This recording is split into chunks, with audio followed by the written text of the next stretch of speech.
Morning, ladies and gentlemen. It's another Thankful Thursday, and this one is a little bit longer than normal, but bear with me.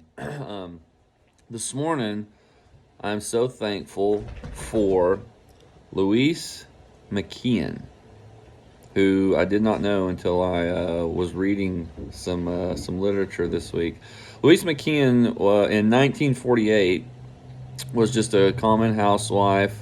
Reading the New York Times about an article of where the Soviets had detained this woman who was she was a Soviet, but she was trying to stay in America, and the Soviets detained her against her will, and it was in the New York Times. And Louise McKeon read this article on a Saturday morning and thought to herself, I should do something about this. This isn't right.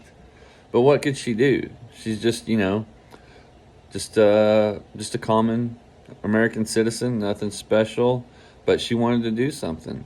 And instead of just having the intention, she took some action.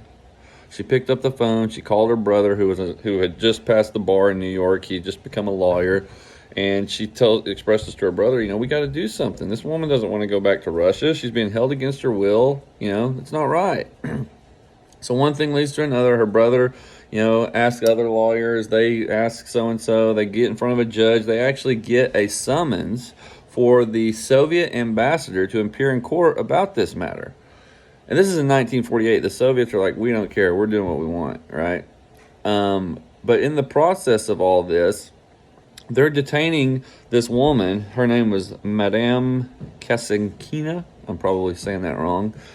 And they're trying to get her out before they have to go to court. Well, because the whole summoning of the ambassador and all that, it developed some momentum, and people began to find out what was going on. They found out where they were holding this woman, and she was being held on a third-story floor in a Russian consulate. And people are outside chanting and letting her know that they support her. And as a result, she walked to a third-story window and jumped out.